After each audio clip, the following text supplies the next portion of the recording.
अगर मैं आपको कहूं बादलों के भी घर होते हैं तो आप यकीन नहीं करोगे।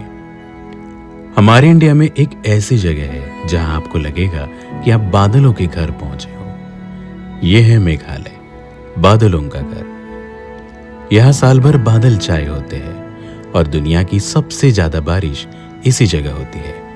तो इस बादलों के घर के तलाश में मैं निकलता हूं मेरे घर मुंबई से।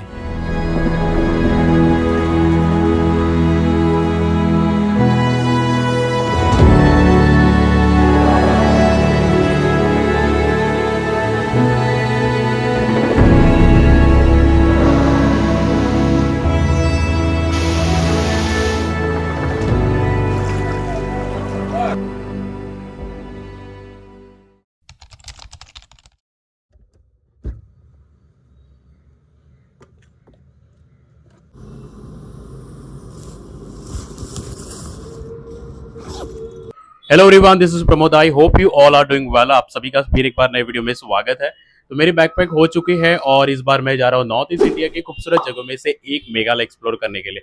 इसके लिए मैंने कुछ अलग से प्लान नहीं बनाया, क्योंकि पिछले 2 साल पहले मैंने इसका प्लान बनाया था, but due to some reason I had to cancel my flight and hotel booking. तो इस बार सोचा चलो विंटर की भी शुरुआत हो चुकी है और this is the perfect time to explore Meghalaya. तो कल ही मैंने तत्काल में ट्रेन का बुकिंग कर ली है, ट्रेन टिकट। तो इस बार मैं बजट में ट्रैवल करने वाला हूँ। तो ये मेरी ट्रेन है मैं मुंबई के एलटीटी से गुवाहाटी के लिए। तो बेसिकली आप मेघालय, अगर आप प्लान कर रहे हो मेघालय जाने का, तो वहाँ पे आपको डायरेक्ट फ्लाइट या फिर आप ट्रेन से नहीं पहुँच सकते। तो उसके लिए पहले आपको आसाम के गुवाहाटी सिटी पहुँचना होगा। गुवाहाटी इंडिया के हर एक बड़े शहर से अच्छे से कनेक्टेड है रेल एंड एयर से। तो आप सबसे पहले गुवाहाटी पहुंचिए। मेघालय के शिलोंग में भी एक छोटा सा एयरपोर्ट है, बट वहां पे आपको डायरेक्ट फ्लाइट नहीं मिलेगी। सो बेटर आप गुवाहाटी आइए। गुवाहाटी से आप शेयरिंग कैब लेके शिलोंग पहुंच सकते हैं। तो आगे की सारी डिटेल जो जर्नी है, कैसे आप जा सकते हैं, तो ये सारी जानकारी आपको आगे इस वीडियो में मिल जाएगी। तो वीडियो के एंड तक बने रहे। तो चलो फिर ज्यादा बात नहीं करते, हम निकलते हैं एलटीटी की ओर, क्योंकि वहां से मेरी ट्रेन है कामाख्या के लिए।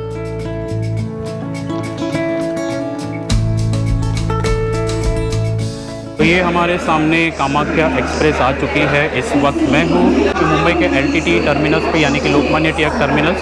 तो ये मेरी लाइफ की सबसे लॉन्गेस्ट ट्रेन जर्नी होने वाली है। So I am super excited and energised. चलो फिर ये जर्नी को शुरुआत करते हैं।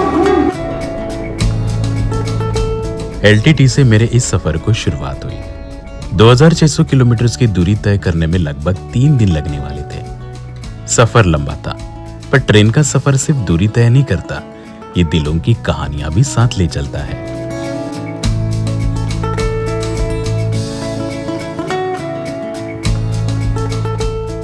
इस यात्रा के दौरान कई सारे लोगों से मेरी मुलाकात हुई और खूबसूरत नजारों को देखते देखते अब मैं पहुंच चुका न्यू जलपाईगुड़ी। तो अभी मैं पहुंच चुका हूँ न्यू जलपाईगुड़ी। तो ट्रेन बहुत लेट है, अभी 6 घंटा लेट दिखा रही है। तो एक्चुअल कामाख्या का जो टाइमिंग है 3:30 का है, बट मुझे नहीं लगता वो टाइम पे हम पहुंच पाएंगे। अभी ऑनलाइन के हिसाब से दिख रहा है फिर रात के 10 बजे तक हम पहुंच जाएंगे। So let's see. पूरे 2 दिन हो चुके हैं, अभी तीसरा दिन चल रहा है, कुछ नया भी नहीं है। ट्रैवल करके अब 2 दिन बीत चुके थे, पर ट्रेन से दिखने वाली खूबसूरत पहाड़, नदियां और सनसेट ने मेरी जर्नी यादगार बना दी।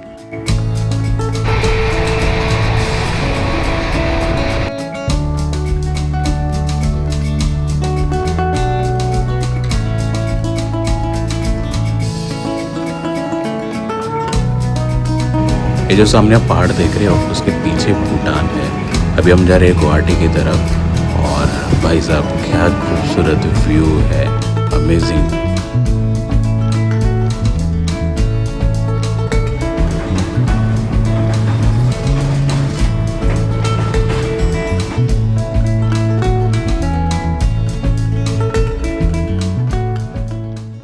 तो हमने न्यू जलपाईगुड़ी क्रॉस कर लिया। जैसे आप न्यू जलपाईगुड़ी क्रॉस करते हो, आपको बहुत सारे शानदार व्यूज़ आपको दिखाई देंगे। पूरा लैंडस्केप ही चेंज हो जाता है। राइट साइड में बांग्लादेश है और लेफ्ट में सिक्किम, दार्जिलिंग के जो स्नो वाले माउंटेन्स है वो आपको दिखाई देंगे, नज़र आएंगे।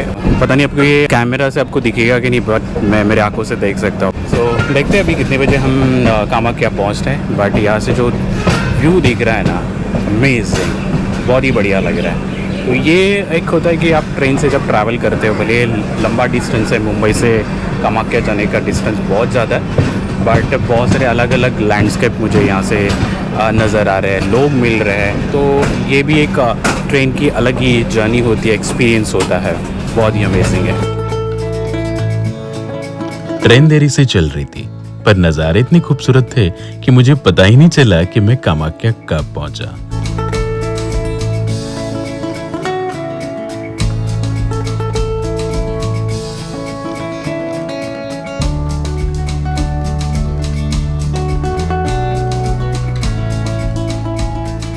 व्हाट्सअप गाइस, तो फाइनली 56 आवर्स के जर्नी के बाद अब मैं पहुंच चुका हूं आसाम के कामाख्या रेलवे स्टेशन। तो ये ट्रेन 6 घंटा लेट थी, यहाँ पे 3:30 को यहाँ पे पहुंचाती है, बट अभी बज चुके 9:30। तो मेरा प्लान वही था कि 3:30 यहाँ पे पहुंचने के बाद माता जी का दर्शन करने वाला था, बट अभी टेम्पल बंद हो चुका है। तो कल अर्ली मॉर्निंग हम माता जी का दर्शन करने जाएंगे। तो अभी फ़िलहाल होटल पे जाके रेस्ट करेंगे।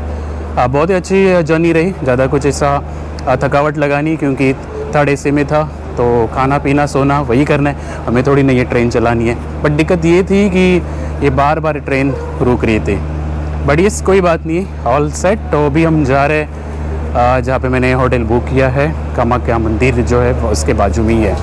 So let's go.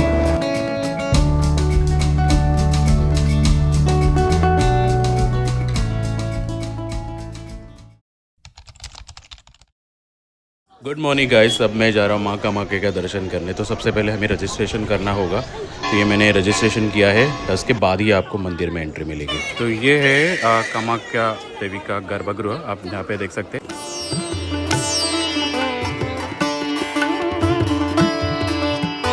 कामाख्या माता मंदिर आसाम के गुवाहाटी से 10 किलोमीटर दूर नीलांचर पहाड़ी पर स्थित है।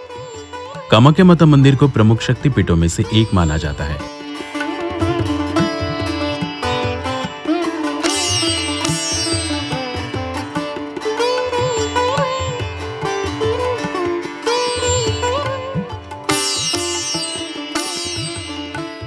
धार्मिक मान्यता के मुताबिक माता सती की योनि का भाग इसी स्थान पर गिरा था।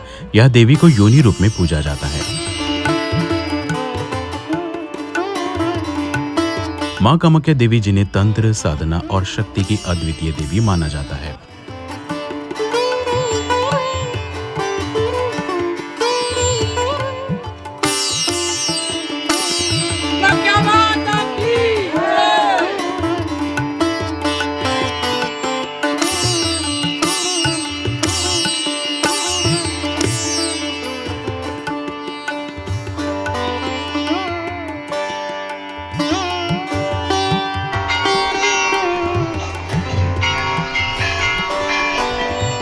यहाँ पहुँचते ही एक पॉजिटिव एनर्जी का एहसास होता है।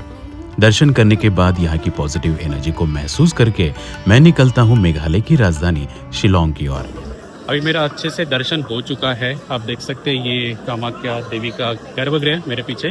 तो अभी हम जाएंगे शिलोंग। तो चलो फिर यहाँ पे ब्लॉग एंड करते हैं। जय माता दी। अब मैं शिलोंग कैसे पहुंचा और वहां कौन कौन से प्लेसेस एक्सप्लोर किए वो जानने के लिए आपको मेघालय ट्रैवल सीरीज के दूसरे एपिसोड का वेट करना होगा। तो चलिए फिर मिलते हैं अगले वीडियो में, तब तक के लिए स्टे ट्यून।